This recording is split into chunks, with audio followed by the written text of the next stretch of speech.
जय हिंद बच्चों, मैं गरिमा बत्रा छिंदवाड़ा से। आज हम डिस्कस करने जा रहे हैं मॉडल वर्ब्स, जो कि इंग्लिश ग्रामर का एक बहुत ही इम्पोर्टेंट टॉपिक है। सबसे पहले हम देखते हैं what are modals. Modals are verbs that are used before main verbs to express a way और manner of doing things. For example can, could, would, might, etcetera. Modals वो क्रियाएं हैं जो मुख्य क्रियाओं के पूर्व प्रयुक्त होकर कार्य करने की विधि या ढंग को अभिव्यक्त करते हैं। These reveal the ideas of ability, capacity, possibility, command, duty, moral, religion, etc. ये योग्यता, सामर्थ्य, संभावना, आज्ञा, कर्तव्य, नैतिक धर्म आदि विचारों को प्रकट करते हैं। For example can, could, may, might, will, shall, should, ought to, must, etc. तो मॉडल वर्ब्स में हम सबसे पहले देखते हैं कैन। कैन का हिंदी में अर्थ सकना। It is used in present tense. इसका प्रयोग प्रेजेंट टेंस में किया जाता है। With the help of this permission is given to others and it expresses the feelings of power, ability and capacity. इसकी मदद से दूसरों को अनुमति दी जाती है तथा यह शक्ति, क्षमता और योग्यता के भावों को व्यक्त करती है। और अब हम देखते हैं कि कैन का प्रयोग कब, कहाँ और कैसे किया जाता है। तो कैन का सबसे पहला प्रयोग होता है परमिशन के लिए। For example you can go, आप जा सकते हैं। यहाँ पर भाव है कि मैं आपको जाने की अनुमति देती हूँ। सेकंड है can I speak to you for a moment, क्या मैं एक क्षण के लिए आपसे बात कर सकती हूँ। तो यहाँ पर भाव है कि मैं बात करने के लिए आपकी अनुमति चाहती हूँ। नेक्स्ट सेंटेंस है you can't touch the flowers, आप फूलों को नहीं छू सकते। और जो भाव यहाँ पर आ रहा है वो ये है कि मैं आपको फूलों को छूने की अनुमति नहीं देती हूँ। कैन का दूसरा प्रयोग है पावर और एबिलिटी, ताकत या क्षमता बताने के लिए। उदाहरण he can lift the box, वह इस बॉक्स को उठा सकता है। तो यहाँ पर भाव है कि उसमें इतनी ताकत है कि वह इस बॉक्स को उठा सकता है। नेक्स्ट है she can solve the sums, और यहाँ पर भाव है she is able to solve the sums, उसमें इतनी योग्यता है कि वह इस सम को हल कर सकती है, इस गणित को हल कर सकती है। नेक्स्ट है they can speak English well, और यहाँ पर भाव है they know how to speak English, मतलब उनमें इतनी क्षमता है या उनमें इतनी योग्यता है कि वो इंग्लिश अच्छे से बोल सकते हैं। नेक्स्ट है I can't come this evening because I have an urgent piece of work at home, मैं शाम को नहीं आ सकती क्योंकि मेरे पास काम करने के लिए एक जरूरी काम है। तो यहाँ पर जो भाव आ रहा है वो है I am unable to come this evening due to an urgent piece of work at home, मैं आज शाम को आने में असमर्थ हूँ या मैं नहीं आ सकती क्योंकि मेरे पास घर पर करने के लिए एक जरूरी काम है। और अब हम देखते हैं कैन का तीसरा प्रयोग। तो ये होता है पॉसिबिलिटी या इम्पॉसिबिलिटी, संभावना या असंभावना व्यक्त करने के लिए। For example accidents can happen at any time, accident किसी भी समय हो सकते हैं, ये एक संभावना है। नेक्स्ट है I think I can get you a ticket for the film, मैं सोचती हूँ कि मैं फिल्म की एक टिकट प्राप्त कर सकती हूँ, ये भी संभावना है। इसमें निश्चित नहीं है कि टिकट मिलेगी ही, परंतु उसकी संभावना है कि मिल सकती है। नेक्स्ट है she can't be his mother, she is too young, वह इतनी छोटी दिखती है कि वह इसकी माँ नहीं हो सकती, तो ये असंभावना है।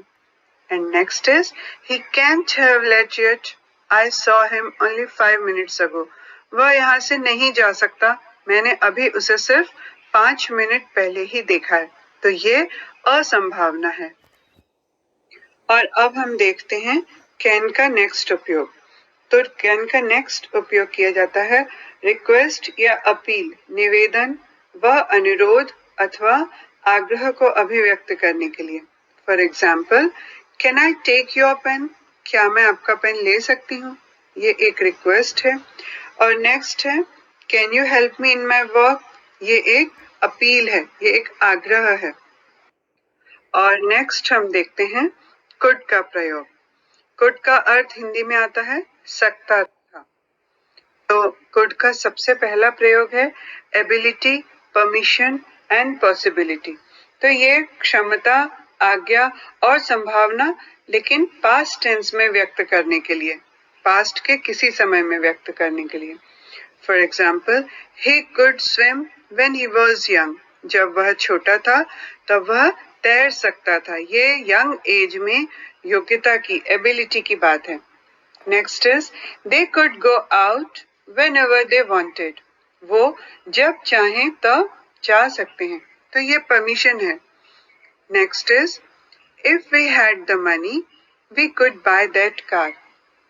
अगर हमारे पास मनी होती तो हम उस कार को खरीद सकते थे। तो ये संभावना है, धन की उपलब्धता पर निर्भर है।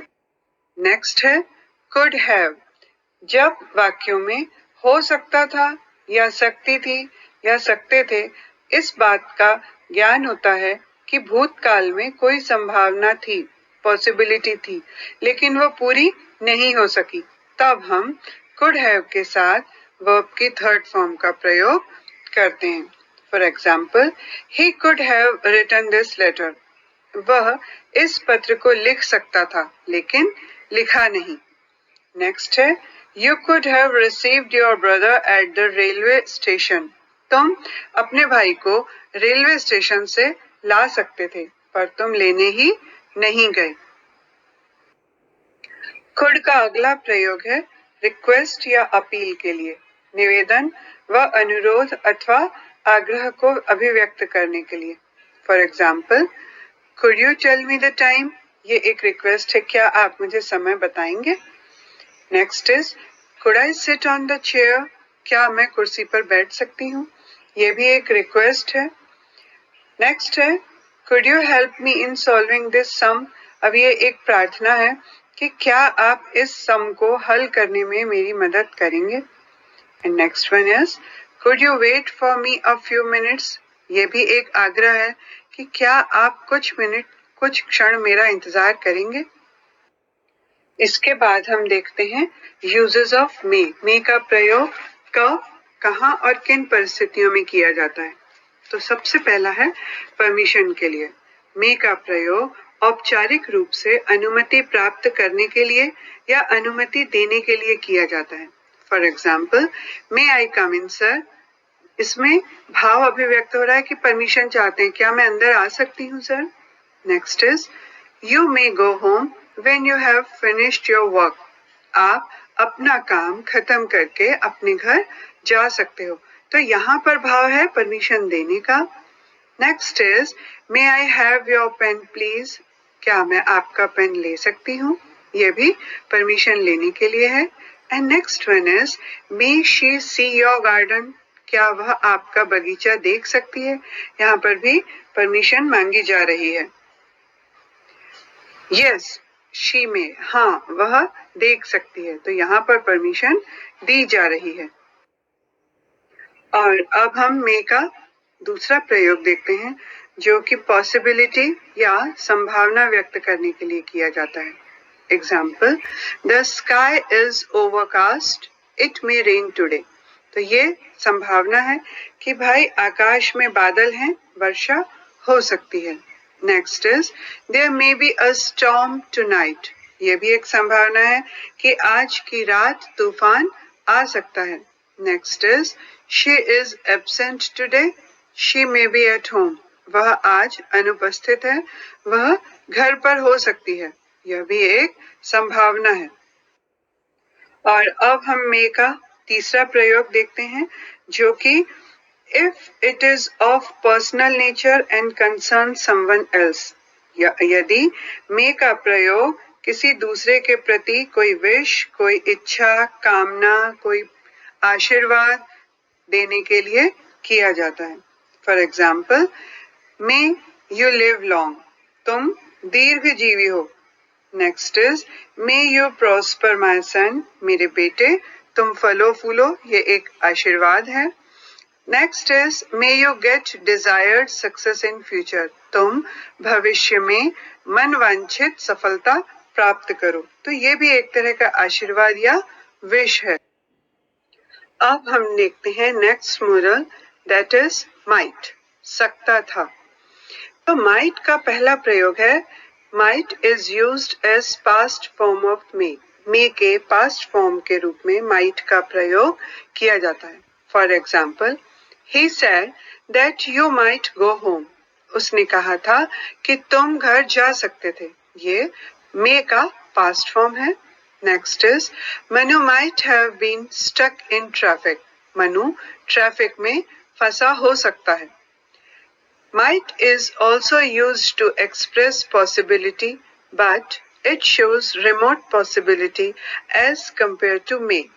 माइट का प्रयोग भी संभावना व्यक्त करने के लिए किया जाता है, लेकिन यदि हम मे और माइट की तुलना करें तो मे की अपेक्षा माइट में संभावना थोड़ी कम होती है।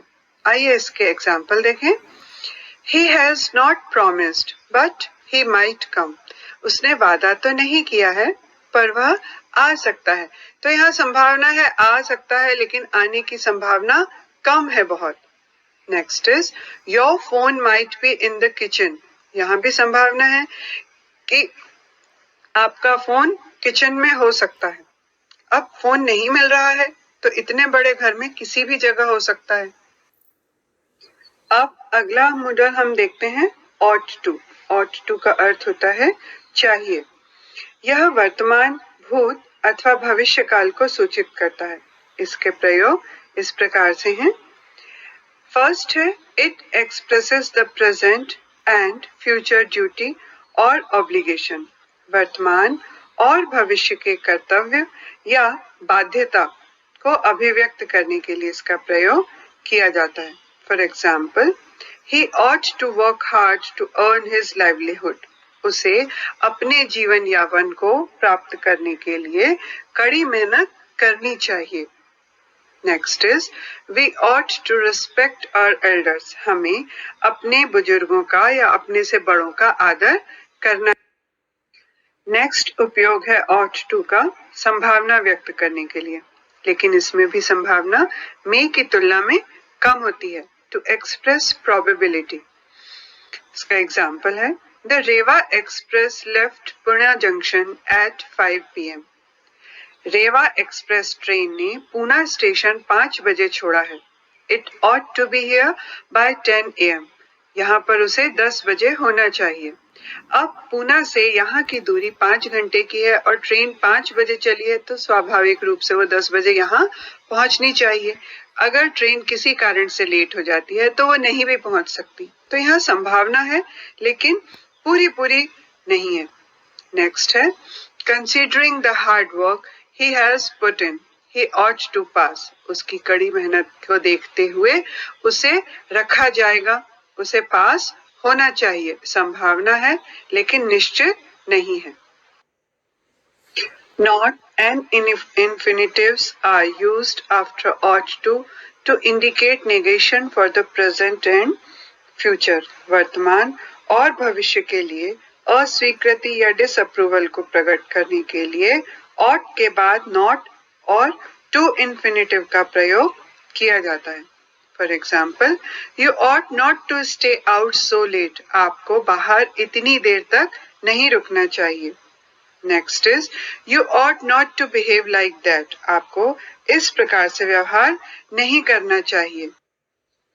Next is perfect infinitive is used after ought to for expressing unfulfilled necessity or duty in past, बीते हुए काल में अपूर्ण अनिवार्यता या कर्तव्य आदि को प्रकट करने के लिए ought to have के बाद परफेक्ट इंफिनिटिव का उपयोग किया जाता है। इसका अर्थ ये हुआ कि कोई ऐसा आवश्यक कार्य जिसे करना जरूरी था या कोई ऐसा कर्तव्य जिसे पूरा करना जरूरी था परंतु नहीं किया गया। Example, I ought to have paid my taxes regularly. मुझे अपने टैक्सेस नियमित रूप से देते रहना चाहिए था। He ought to have stopped gambling. उसे गैम्बलिंग बंद कर देना चाहिए था परंतु उसने नहीं किया। तो इस तरह के वाक्यों में ought to have के बाद paid और stopped ये परफेक्ट इन्फिनेटिव हैं, इनका प्रयोग किया गया है। एक चीज और है कि should can be used instead of ought to, but to is not used after should. ought to के स्थान पर should का प्रयोग भी किया जा सकता है, लेकिन should में to to नहीं लगाया जाता। अब नेक्स्ट हम देखते हैं must, जिसका अर्थ होता है चाहिए। must वर्तमान या भविष्य को इंगित करता है। यह मुख्य क्रिया यानी मेन वर्ब वर्तमान पूर्ण प्रेजेंट परफेक्ट के साथ बीते हुए समय पास्ट को भी सूचित करता है। इसका प्रयोग इस प्रकार से है। तो मस्ट का पहला प्रयोग है ऑब्लिगेशन और नेसेसिटी, बाध्यता या अनिवार्यता, जब कोई कार्य करना आवश्यक है। For example, you must obey the laws of our country. ये एक ऑब्लिगेशन है कि आपको अपने देश के कानून का पालन करना आवश्यक है, क्योंकि यदि आप नहीं करोगे तो आपको जेल जाना पड़ सकता है। Next is the village must have proper water supply.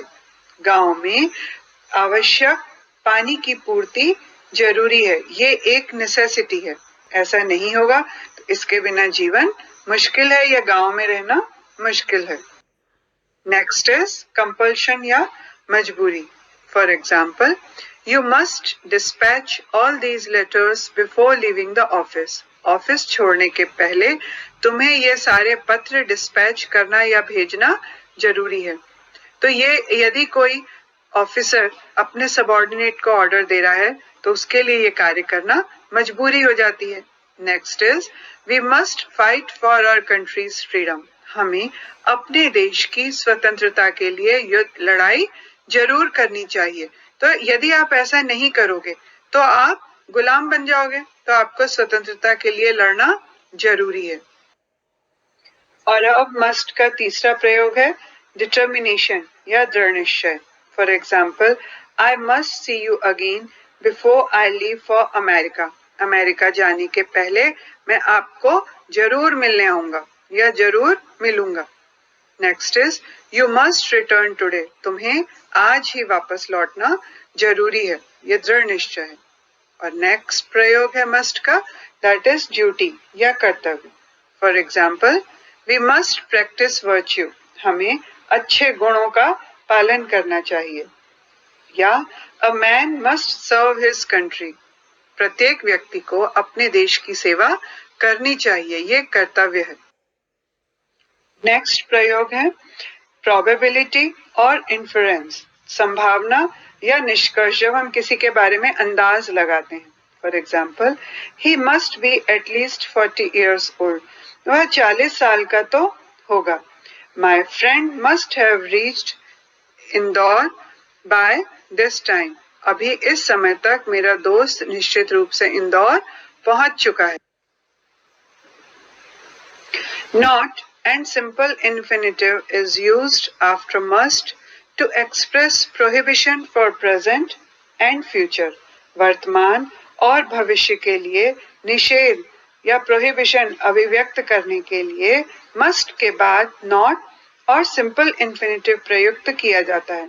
For example, you must not get off the moving bus. तुम्हें चलती बस से नहीं उतरना चाहिए। And next is, you must not drive so fast. तुम्हें इतना तेज नहीं चलाना चाहिए। There is still a plenty of time. तुम्हारे पास अभी भी काफी समय है। Next is, perfect infinitive is used after must have to express past. बीते हुए समय को बताने के लिए मस्ट हैव के साथ परफेक्ट इंफिनिटिव का प्रयोग किया जाता है कि कोई कार्य करना भूतकाल में आवश्यक था परंतु वह नहीं किया गया। For example, he must have gone home, उसे घर अवश्य जाना चाहिए था परंतु वह नहीं गया।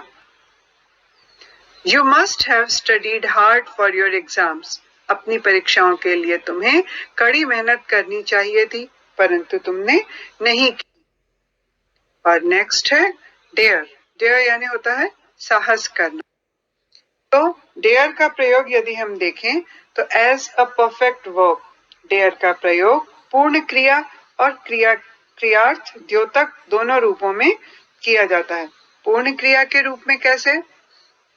You can not dare to fight with him, तुम उससे लड़ने का साहस नहीं कर सकते हो। Next is he dared not to inform his father about his failure, उसकी हिम्मत नहीं हुई कि वह अपने पिता को अपनी असफलता की सूचना दे सके। Next is with interrogative and negative, क्रियार्थ द्योतक के रूप में प्रश्नवाचक और निषेधात्मक या नकारात्मक वाक्यों में इसका प्रयोग किया जाता है। For example, dare she speak against me, क्या वह मेरे विरुद्ध बोलने का साहस कर सकती है, ये इंट्रोगेटिव है। And next is they daren't kill the tiger, वे शेर को मारने का साहस नहीं कर सकते। और अब हम देखते हैं यूज्ड टू। यूज्ड टू का तात्पर्य होता है अभ्यस्त होना या किसी चीज का आदी। तो यूज्ड टू का सबसे पहला उपयोग है टू एक्सप्रेस पास्ट हैबिट और कंटिन्यूअस अकरेंस, बीते हुए समय की आदत या घटना, किसी पास्ट हैबिट या कंटिन्यूअस अकरेंस का वर्णन करने के लिए यह प्रयुक्त होता है। For example, I used to swim for hours when I was young, जब मैं एक युवती थी तब मैं घंटों तैरा करती थी। इसका दूसरा प्रयोग होता है भूतकाल में किसी बात या किसी वस्तु की स्थिति व्यक्त करने के लिए इसका प्रयोग होता है। कोई ऐसी चीज जो भूतकाल में थी परंतु अब नहीं है। For example, there used to be a small temple in front of our house, हमारे घर के सामने एक छोटा सा मंदिर हुआ करता था, मतलब अब वो मंदिर वहां पर नहीं है। इसका दूसरा प्रयोग है इन क्वेश्चन टैग्स और small responses generally did is used, छोटे टैग क्वेश्चन टैग में या छोटे उत्तरों में अक्सर डिड का प्रयोग किया जाता है। क्वेश्चन टैग का अर्थ हुआ प्रश्न रूपी पूंछ, टैग का अर्थ हुआ पूंछ। तो कई बार हम किसी वाक्य को कंफर्म करने के लिए उसके पीछे छोटा सा प्रश्न लगा देते हैं। जैसे हिंदी में हम बोलते हैं तुमने ऐसा किया था, नहीं क्या? तो इसी तरीके से जब इंग्लिश में हम ऐसा प्रयोग करते हैं तो उसे हम कहते हैं question tag. For example, he used to argue with his friends during discussions, didn't he? वह वार्तालाप के दौरान अपने दोस्तों के साथ बहस किया करता था, नहीं क्या? और अब हम देखते हैं तो शुड का प्रयोग भूतकाल के रूप में और चाहिए के रूप में होता है as past form of shall. Shall के भूतकाल या पास्ट के रूप में इसका प्रयोग किया जाता है। For example, the teacher instructed us that we should be regular, हमारे टीचर ने हमें निर्देश दिया कि हमें नियमित होना होगा, हमें रेगुलर होना होगा। You should have seen it, it was beautiful, तुम्हें इसे देखना चाहिए था, वह सुंदर था। इसका दूसरा प्रयोग है टू एक्सप्रेस ऑब्लिगेशन, चाहिए का प्रयोग अनिवार्यता को बताने के लिए भी किया जाता है। For example, we should always respect our elders, हमें सदा बड़ों का सम्मान करना चाहिए। Next is you should quit smoking, तुम्हें धूम्रपान छोड़ना चाहिए। अगला हम देखते हैं तो वुड का प्रयोग विल के भूतकाल के रूप में और कंडीशनल सेंटेंसेस के रूप में किया जाता है। For example, my friend wrote to me that he would come to me after a week, मेरे मित्र ने मुझे लिखा कि वह एक सप्ताह के बाद मेरे पास आएगा। It seemed that it would rain, ऐसा लग रहा है कि बारिश होगी। नेक्स्ट है कंडीशनल सेंटेंसेस या शर्तवाचक वाक्यों के रूप में।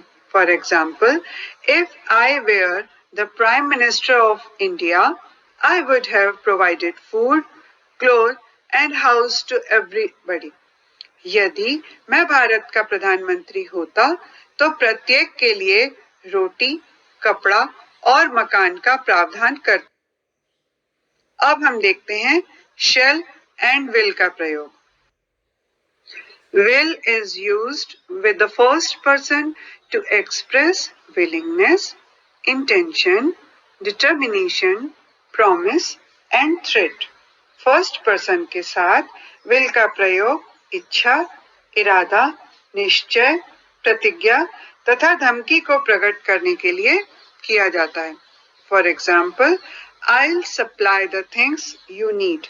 ये प्रॉमिस और विलिंगनेस को प्रदर्शित कर रहा है।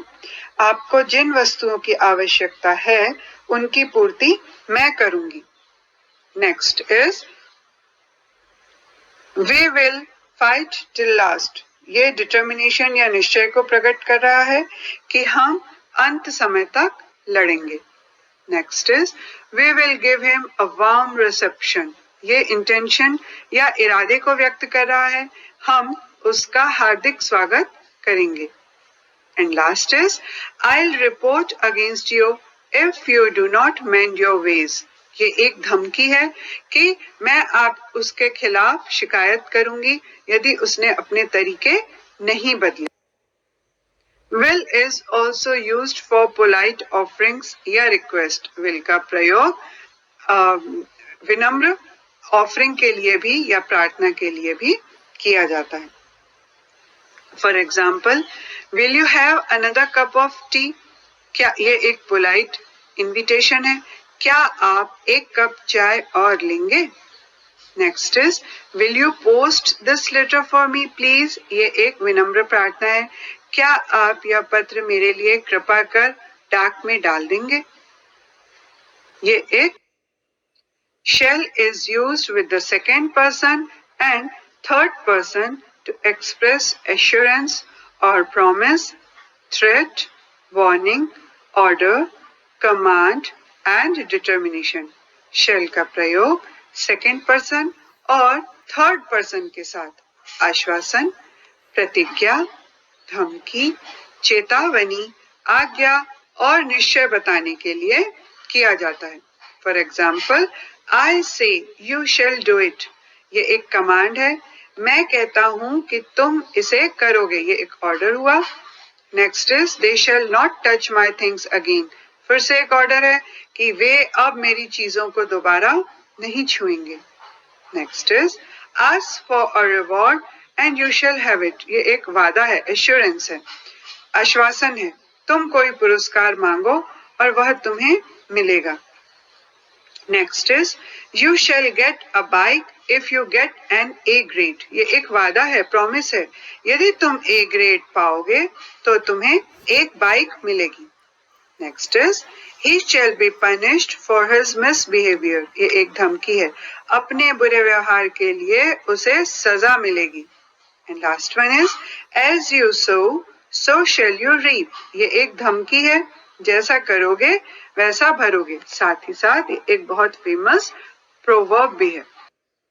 In asking questions, shall is used with the first person and the third person when we want to know what the person addressed wishes or suggests or thinks। प्रश्न पूछने में shall का प्रयोग फर्स्ट पर्सन के साथ उस समय किया जाता है जब हम ये जानना चाहते हैं कि वो व्यक्ति क्या चाहता है, क्या सुझाव देता है या क्या सोचता है। For example, shall we dance. क्या हम नाचेंगे। तो इसका तात्पर्य है मैं जिस व्यक्ति से ये प्रश्न पूछ रही हूँ, क्या उसकी इच्छा है कि हम नाचें। Next is shall we come here again. क्या हम यहाँ पुनः आएंगे। And third is shall the children come in. क्या बच्चे अंदर। और अब हम देखते हैं मस्ट नॉट या मसन प्रयोग। तो इसका पहला प्रयोग होता है प्रोहिबिशन और नेगेटिव कमांड। मस्ट नॉट का प्रयोग निषेधात्मक या नकारात्मक आज्ञा व्यक्त करने के लिए किया जाता है। The doctor said, "You must not smoke too much." Doctor ने कहा कि तुम्हें अधिक धूम्रपान नहीं करना चाहिए। Next is, you must not drive fast along this busy road. तुम्हें इस व्यस्त सड़क पर तेज गति से गाड़ी नहीं चलानी चाहिए। And next is, you must not smoke in presence of your parents. तुम्हें अपने माता पिता की उपस्थिति में धूम्रपान नहीं करना चाहिए। अगला हम देखते हैं नीड नॉट। तो द लैक ऑफ ऑब्लिगेशन और necessity, opposite of must. Must के विरुद्धार्थी के रूप में इसका प्रयोग किया जाता है जब कोई आवश्यकता नहीं होती। For example, she need not go there, she can not do anything about this matter. उसे वहां जाने की आवश्यकता नहीं है क्योंकि वह इस मामले में कुछ नहीं कर सकती। Next is, we need not hurry, we still have plenty of time. हमें जल्दी करने की आवश्यकता नहीं है, अभी हमारे पास पर्याप्त समय है। And next is, you need not see him, just write a letter to him. तुम्हें उनसे मिलने की आवश्यकता नहीं है, उन्हें केवल एक पत्र लिख दीजिए। And I hope all of you will study hard. Thank you, students.